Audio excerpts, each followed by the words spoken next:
Welcome to the introduction to Think Like a Customer 5-Step Success Formula. It's great to have you here.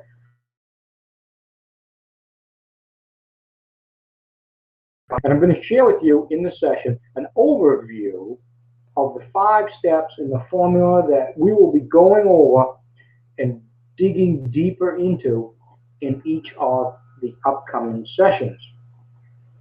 We'll go over your culture and why it's important for you to identify the culture of your business. And you all do have a culture that is very clear. We just need to dig into that a little bit and figure out exactly what that is and get that documented. And when we get into that, I'll explain to you why that is very, very important.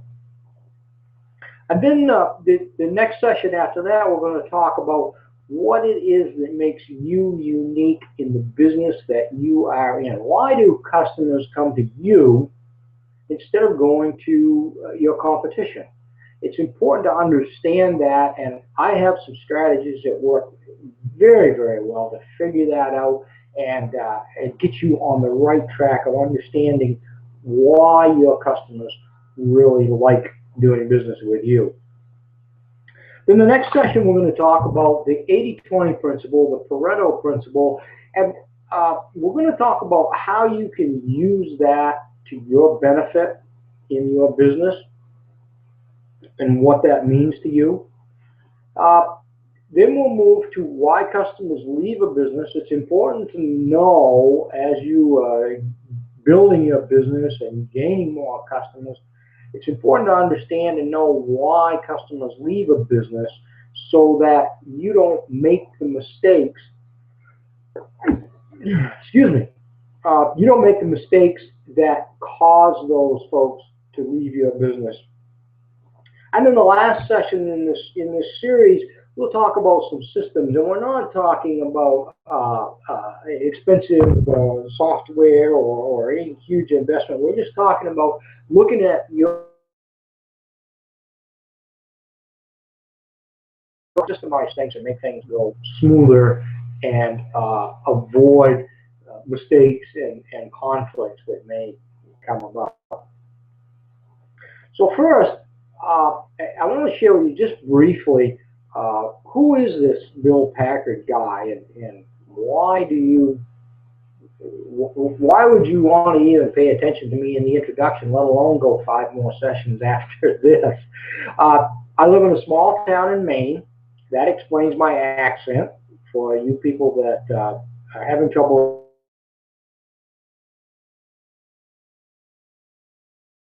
No, I'm not in Boston. I'm in Maine. It's a very unique accent, very different than Boston, but we always get confused with that. I started 5 small businesses from scratch, and all of them were very successful. And what I learned in these small businesses was that I really enjoyed creating things and creating businesses and getting them up and going.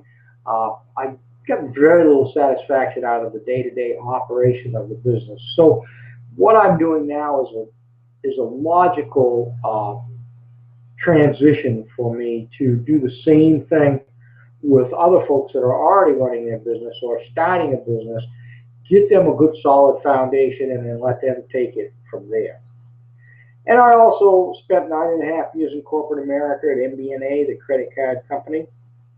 So I have a strong background in education for employees, in some of the human resources issues that may come up in a small business. So I've got that to draw from, and it's a really nice balance, I think, between the two. And it's very valuable for small businesses, the information that I have. Now, before we get into this, I want to share a couple 3 slides with you to give you a little better idea of just who I am. Now, this picture is obviously quite a few years ago, and this is our honeymoon picture. So my wife Kathleen and our daughter Tara. There's a couple of things that are not what you would see in a normal honeymoon picture. Number one, there's a small child in the picture. You usually don't take a small child on your honeymoon. And number two, there's a tractor trailer in the back, which is not typically used as a honeymoon vehicle. But we wanted to go to Florida, wanted to go to Disney World. How do you leave a 5-year-old girl behind? There's no way we could do that. So we took Tara with us, and we really didn't have a lot. So we had to try to figure out how we were going to get there. So I got a couple of loads. I got a load to Atlanta from Maine, and then a load from Atlanta to Miami.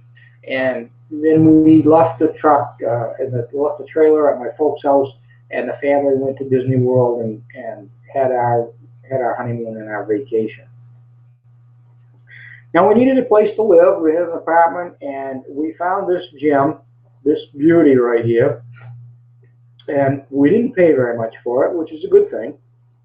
And if I had had any idea of all the things that were wrong with this house, I never, ever, neither one of us would have ever bought it. We ended up excavating and pouring a new concrete foundation. We had the house moved on a foundation, moved it away from the road, completely gutted the inside, worked on it off and on, actually more on than off, for almost 20 years. And this is what it looked like when we sold it. Most of the work, not the electrical or the plumbing work, well, some of the plumbing, but most of the work we did ourselves.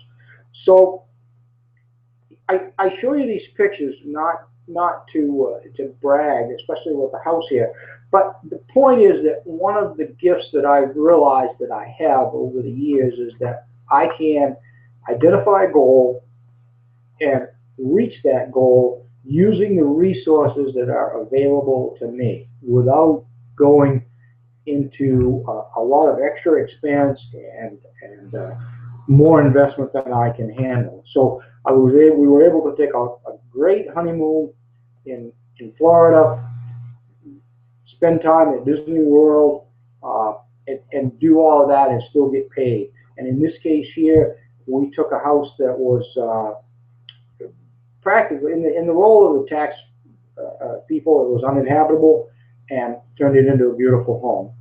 And that's what I can do for your business, and I really enjoy doing. So enough of that. I want to keep these segments to about 30 minutes because I really have a great deal of respect for your time, and I understand everybody's busy, especially small business owners. So I think 30 minutes is a reasonable time. You get into longer than that, it's sometimes hard for people to carry.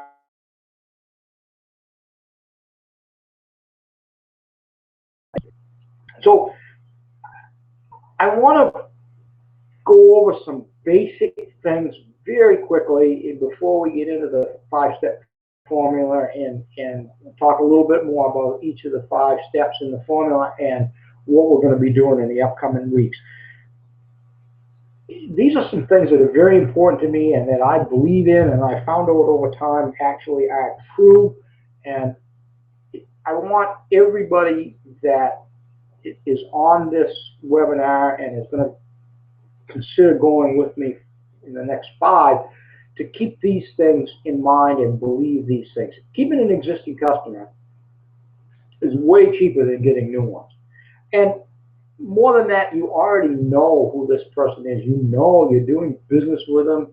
You don't know that any of that with a new customer. So it's much, much better to keep your existing customers than it is to invest your time and your money, your resources in trying to get new customers. Now, we'll talk about new customers, and they're very important. Don't misunderstand me, but don't ignore your existing customers in favor of the ones that you don't have.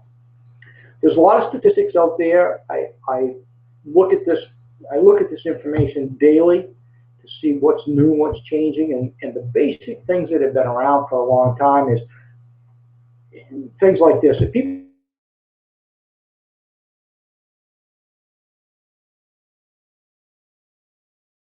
So don't get hung up on the numbers, but think about yourself and think about your habits. And yes, if you have given somebody money and you've had a good experience, you're likely to go back there first and give them money again because you know that you are going to get good value for your dollar.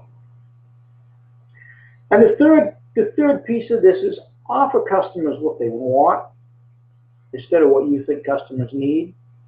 And I always like to use the analogy of going grocery shopping. I do the grocery shopping in our house here, not necessarily because I enjoy it, but because it works well for our situation. And when I go to the grocery store, I know that my wife and I need more fruits and vegetables, more wholesome food. I know that. I know that's what we need. But I want Cheetos and ice cream. And those are easy sells for me. I know I'm going to pick up Cheetos and ice cream. I may or may not pick up a salad or some green beans, but or some fruit. But I know that the things I want, I'm going to leave that grocery store with it. The things I need, maybe not. So think about that. How you present things and how you offer product or service to your customer. Make sure you present it in a way that it's what they want instead of what you think they need. Hit the wrong button. Sorry. Okay. So briefly, let's go over why customers do business with you. I like to break it down. I like to keep everything simple. I like to go from the simple concepts. You can always build and build and build, and you can make things as complex as you want and as detailed as you want, as long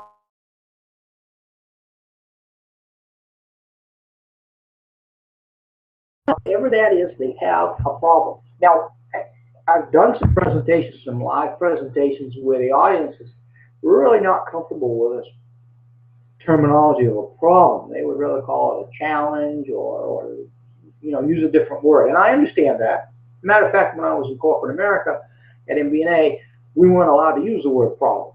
We had challenges or opportunities.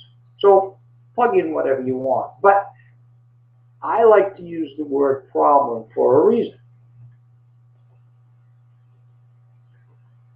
Your job is to solve their problem.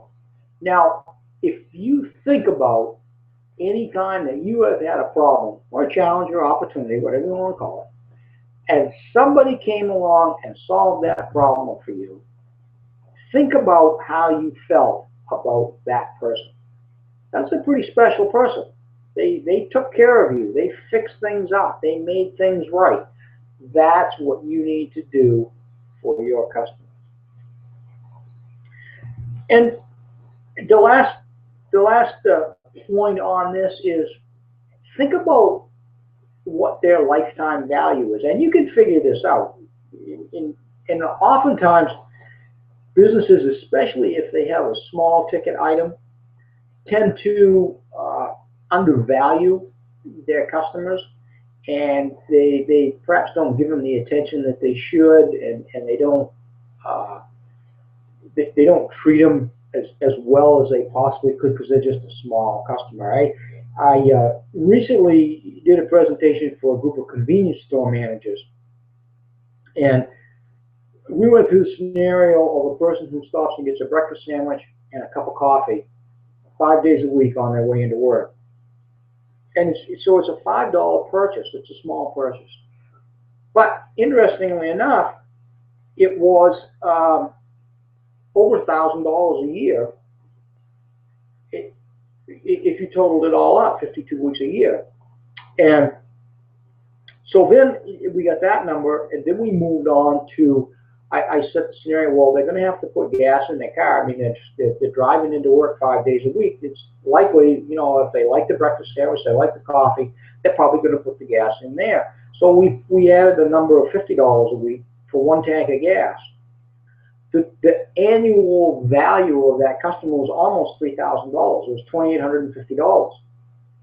And you could see the eyebrows raise and the light bulb come on in the eyes of these people, over the heads of these people, because they were looking at a $5 breakfast sandwich, a cup of coffee, purchased one time, and weren't looking at the overall value, the lifetime value. So it's important to look at that because it gives more value to your customers in your mind.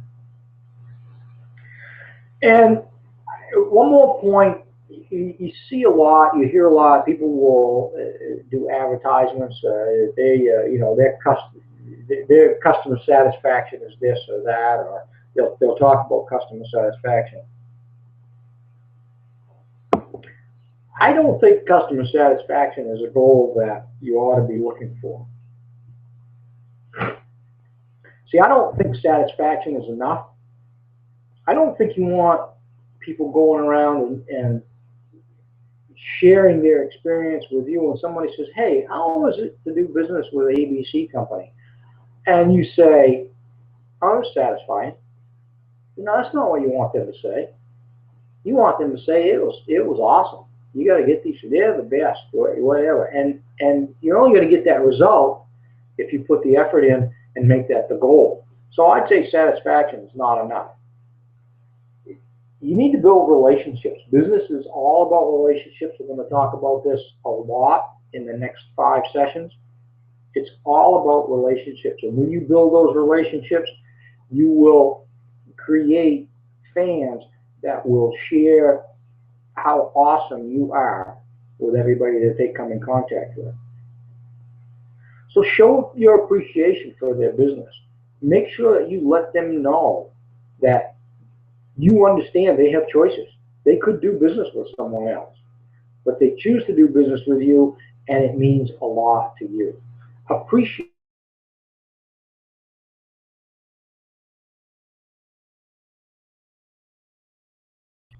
because they aren't appreciated. Customers do the same thing. So show your appreciation for their business, because they can take that money some other place and give it to somebody else right in a heartbeat. And when we get into why customers leave, which is session 4, after this one, the 4th session beyond this one, we're going to talk a lot about the appreciation that customers feel or don't feel. So as I said earlier, your goal is to create fans. You don't want just satisfied customers. You want to create fans. And it's all in your outlook and your mindset and how you word things. I really, really believe that big doors swing on little hinges. The little things are the things that make a difference. So that's just a basic overview of my thoughts for a successful small business, the basic things that you need to do. So now let's get into what we're going to talk about in the next 5 sessions.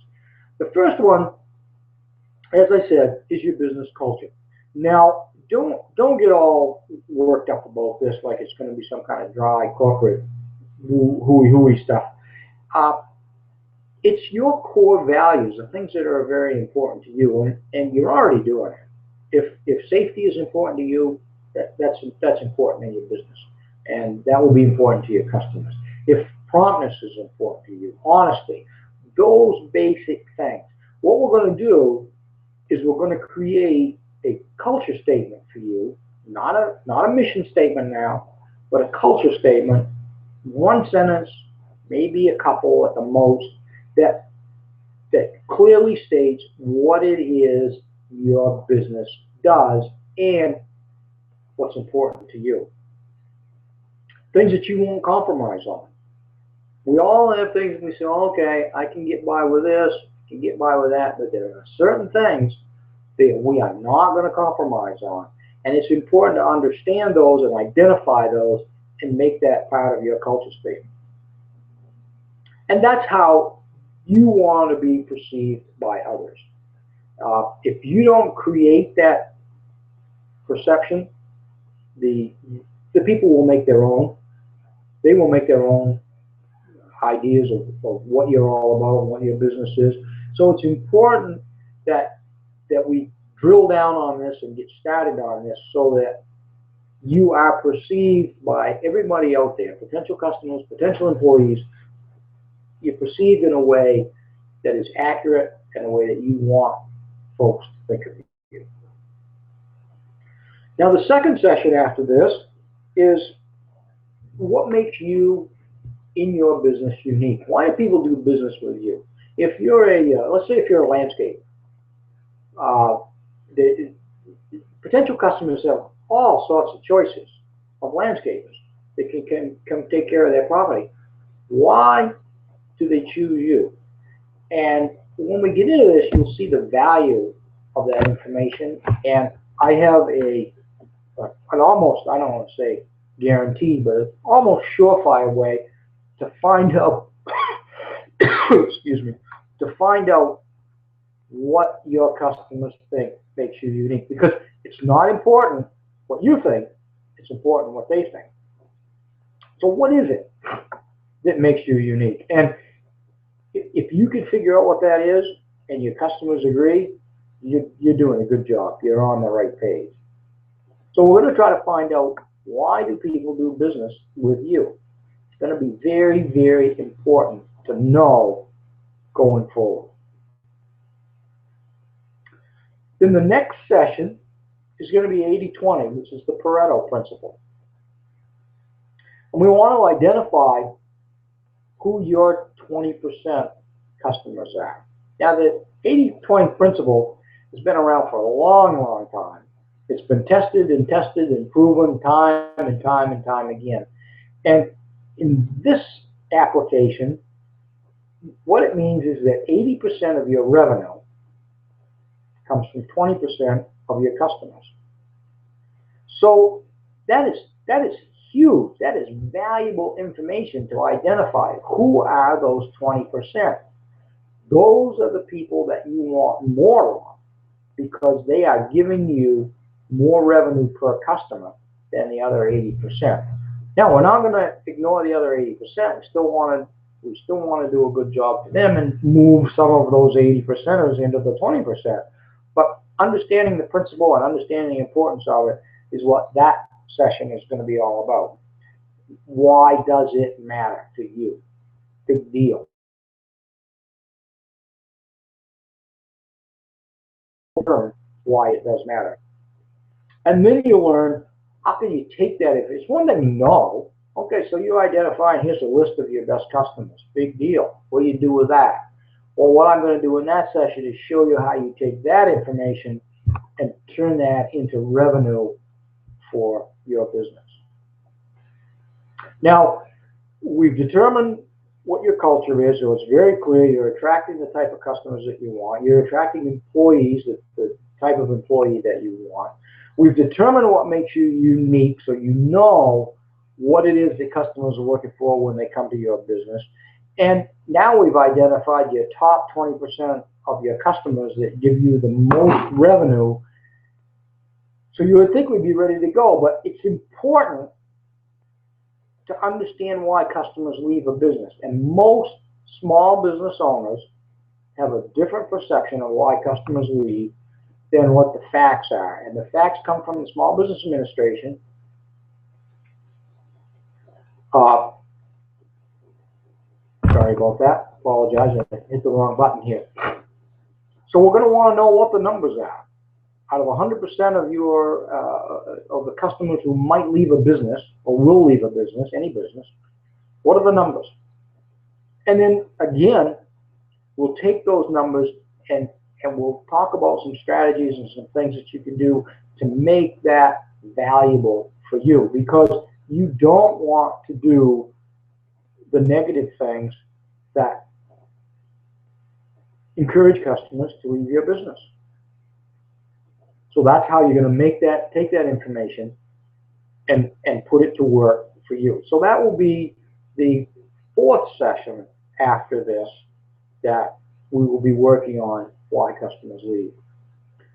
And then the final session, which is the final step in the 5-step success formula is creating systems. Now, I'm using systems in a very generic, as a very generic term here. I'm not going to sell you anything. I don't have a surefire system that's going to make you millions. But what I'm going to do is look at what you're doing now and give you some ideas of things that you can do to make sure that phone calls get returned, emails get answered, follow-up is done. Anybody that is supposed to be interacting with customers on your behalf is doing what they're supposed to do. There are a lot of very simple, inexpensive things that you can do to create systems to make sure that things get done properly and things get done correctly. You can invest wealth of systems out there that you can invest in. When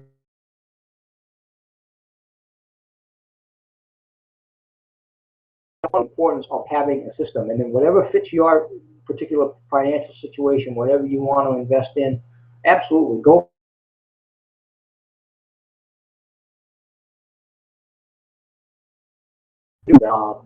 To get your system running really smoothly and making sure that the customers get taken care of in a way that makes them feel special. So, in the next session, we're going to start with identifying what is a business culture, why is it important, what your core values are, what things that you won't compromise on, and how you want to be perceived by others, and why that is very, very important. So again, that's going to be the next 30-minute segment. I'm looking forward to going into that and getting into the details of this 5-step success formula. The clients that I've worked with that have gone through this process and followed this formula have seen significant growth in their business just by gathering some information about their business, applying it properly, and changing their mindset a little bit. And I hope that I can do that for you as well. So we will see you in the next 30-minute segment of the Think Like a Customer 5-step success formula, and I look forward to working with you even more.